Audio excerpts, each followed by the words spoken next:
ये क्या है देवकी? ये देखिए स्वामी, ये वस्त्र मैंने अपने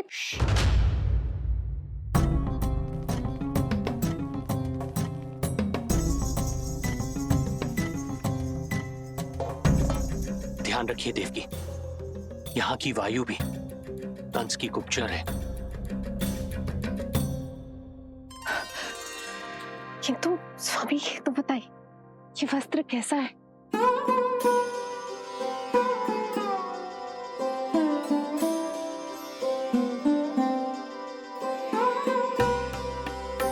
ये वस्त्र नहीं, अपनी ममता सी ली है आपने। उस पे ये वस्त्र बहुत अच्छा लगेगा। आप समझ क्यों ना रहो केशव भैया, बस वही वस्त्र दिखाना जो मेरे लल्ला पे सबसे अच्छे लगे। हाँ हाँ। ये देखिए,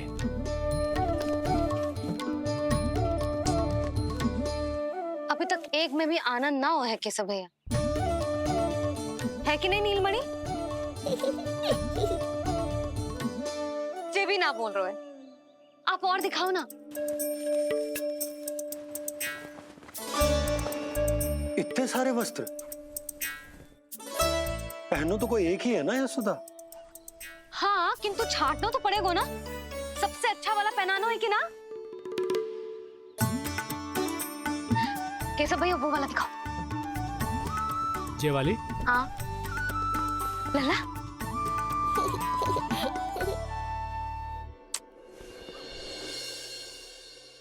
हर माँ की इच्छा होती है कि वो अपने पुत्र को षष्ठी उत्सव के दिन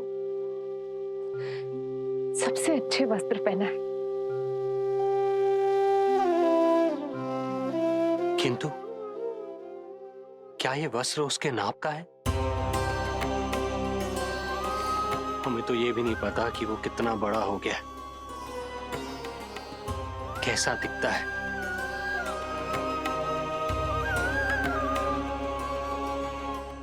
ये पहरेदारों ने दिया है देवकी। हम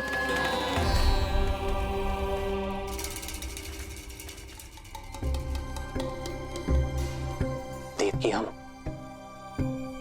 बंदी गृह में नहीं है, किंतु सच तो यही है, हम कंस के बंदी हैं। काश कोई उपाय होता, किसी प्रकार हमारा पुत्र तुम्हारे सिले ये वस्त्र पहन पाता। काश।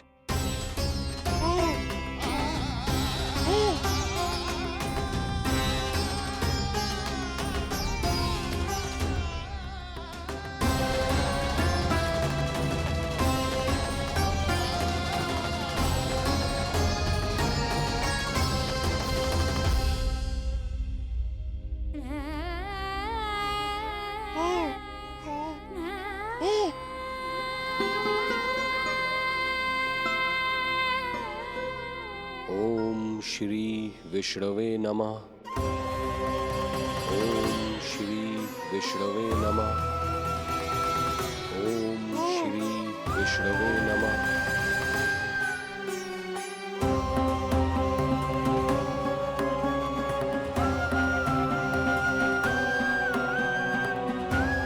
हमें तो ये भी नहीं पता कि वो कितना बड़ा हो गया है,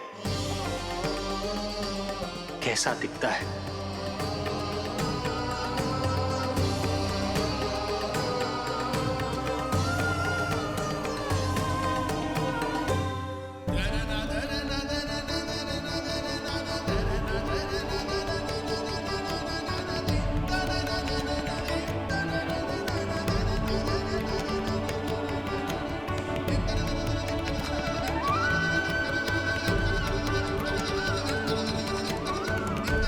ओम श्री विष्णवे नमः। ओम श्री विष्णवे नमः।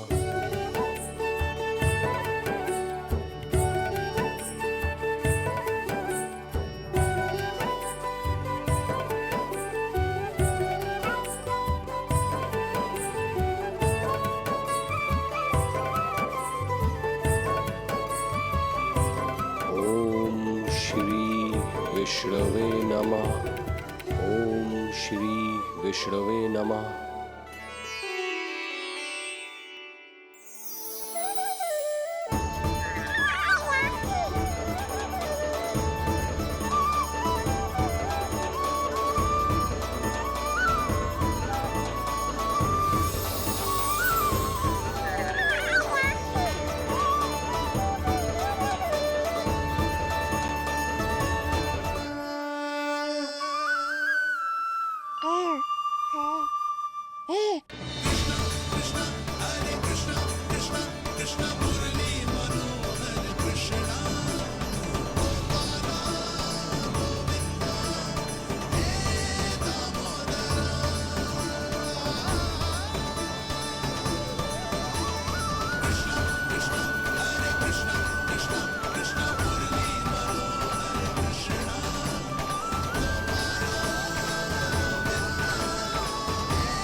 अच्छी लगी?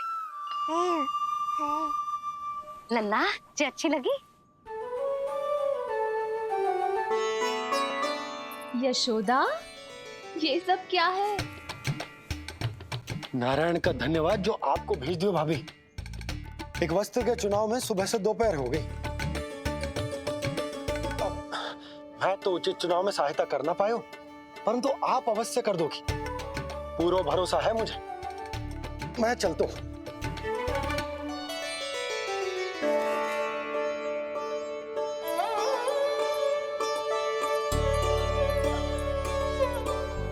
मैं क्या करूं जीजी? कोई वस्त्र मिलना भी तो चाहिए ना, जो मेरे नीलमणि के योग्य हो। समस्या तो गंभीर है। किंतु महारानी जी, इससे अच्छे वस्त्र आपको पूरे मथुरा मंडल में और कहीं नहीं मिलेंगे। चिंता की कोई बात नहीं है, हम ऐसे वस्त्र ढूंढेंगे जो हमारे राजकुमार को बहुत अच्छे लगे, है ना नीलमणि?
इसी के नाप का है।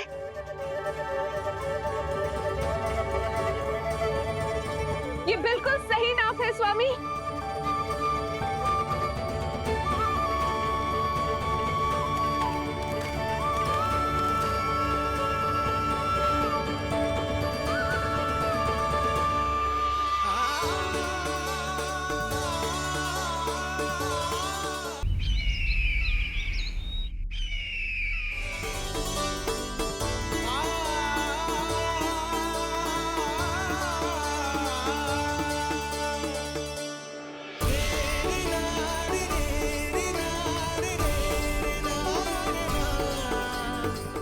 बोलो पुत्र,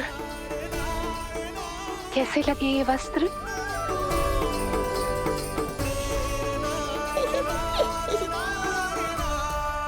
हम नीलमणि से ही पूछ लेते।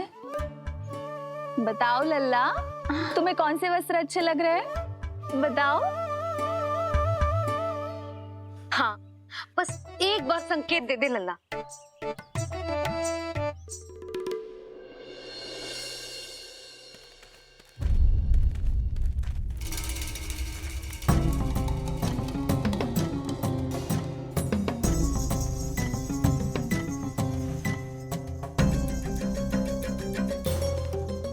हमारी एक टुकड़ी घायल अवस्था में वापस आ चुकी है। अवश्य ही कुछ बुरा हुआ है उनके साथ। तुम दोनों सतर्क रहना, हमारे कंस महाराज कभी भी आ सकते हैं।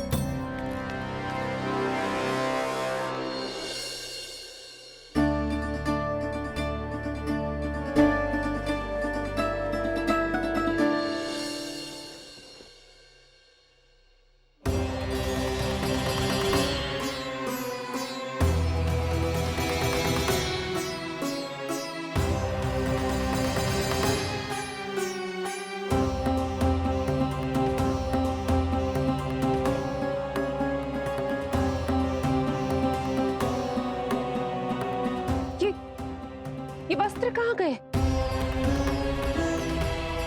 अवश्य ही हमने स्वप्न देखा होगा देवकी। यदि स्वप्न था तो मेरे बनाए वस्त्र कहाँ गए स्वामी?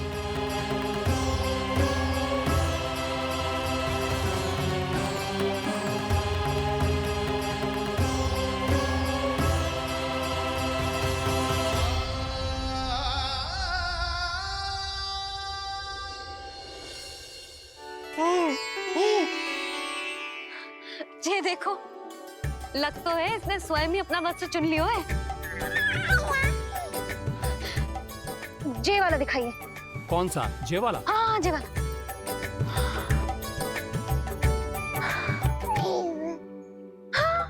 अब उठाया है आपने सही वस्त्र। क्या केशव भैया, तब से जो सिली हुई पोशाक रखो है आपने, और हमें तब से आप पूरा वस्त्र दिखा रहे थे।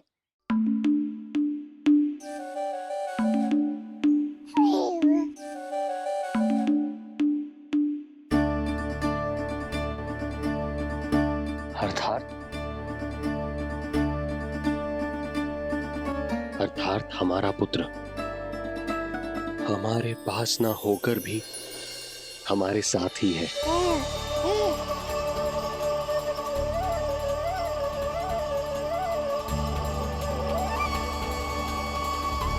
सही कहा स्वामी, हमारे पुत्र को मेरे बनाए गए वस्त्र पसंद आए।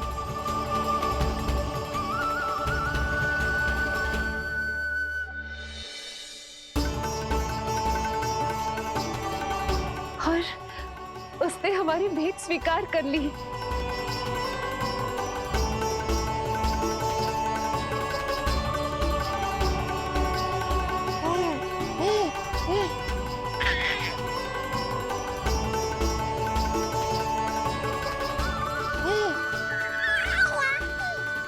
आपकी लीला अद्भुत है प्रभु। ये लीला मेरी नहीं देवी, मां की ममता की है। मुझे तो बस अपने कर्तव्य का भान है। दो माओं का पुत्र होने के नाते मैं उन दोनों में से किसी की भी इच्छा को अनदेखा नहीं कर सकता।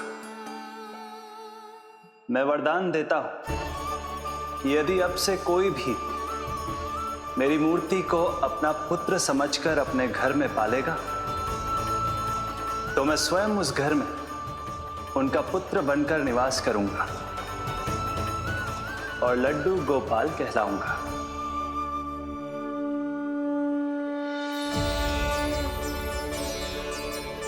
प्रभु, आप जहां होंगे मुझे तो वहां होना ही है।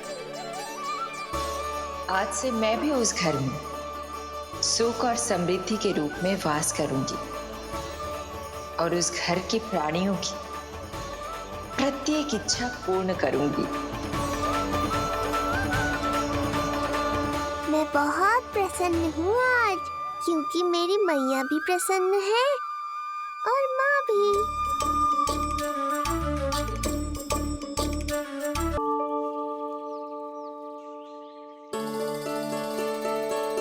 मैं बहुत प्रसन्न हूँ आज, क्योंकि मेरी मैया भी प्रसन्न है और माँ भी।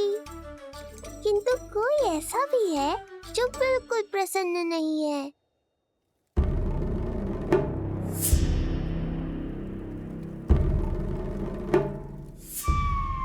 किसने की तुम सबकी ये अवस्था? किसकी मृत्यु ने पुकारा है उसे?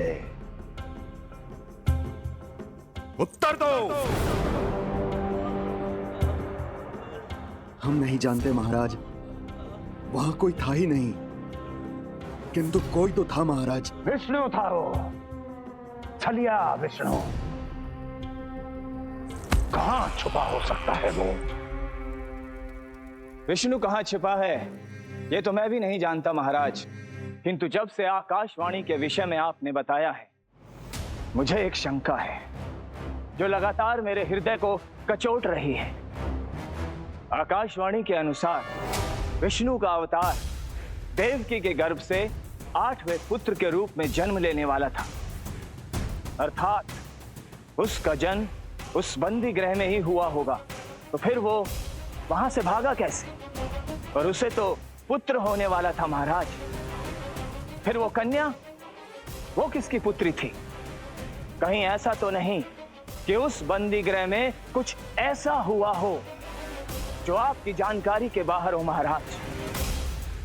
और यदि कुछ ऐसा हुआ है तो क्या वसुदेव और देवकी के जानकारी के बिना ऐसा हो सकता था? मुझे तो लगता है महाराज कि आपकी बहन और आपके बहनोई दोनों ही आपके शत्रु विष्णु के साथ मिले हुए हैं। मेरी बहन और मेरा बहनोई, उनमें इतना साहस नहीं। उन कायरों ने तो मेरे भय से अपनी सभी नवजात शिशुओं को एक एक कर मुझे सौंप दिया था। वो मेरे विरुद्ध नहीं जा सकते।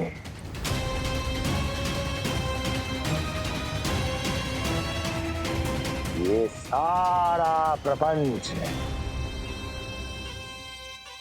उस विष्णु का रचा हुआ है। हमें उसे ढूंढना ही होगा। सैनिकों को गांव-गांव भेजकर हमें अपना समय व्यर्थ नहीं करना चाहिए महाराज। हमें तो केवल अपनी खोज को केंद्रित करना होगा। अपनी रणनीति को बदलना होगा हमें महाराज। क्या सुझाव है तुम्हारा नरकासुर? स्त्री, पुरुष, युवा, वृद्ध, इन सभी के प्राण लेने आवश्यक नहीं है महाराज। मैं तो कहता हूं हमें केवल उन शिशुओं को मृत्यु के घाट उतारना चाहिए जिनकी आयु 10 दिन से कम है।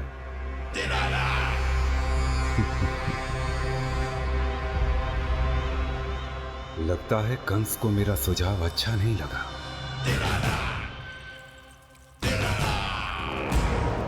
क्रोध काम लोभ मद मोह मत्सर, क्रोध काम लोभ मद मोह मत्सर, क्रोध काम लोभ मद मोह मत्सर, क्रोध काम लोभ मद मोह मत्सर, क्रोध काम लोभ मद मोह मत्सर, क्रोध काम लोभ मद मोह मत्सर।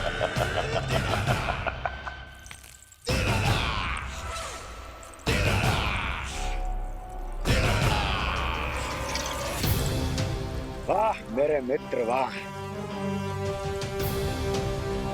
व्यक्ति की सफलता और असफलता दोनों ही उसके मित्रों पर निर्भर करते हैं, और जिसके तुम जैसे हितैषी हो उसका कोई अहित नहीं कर सकता।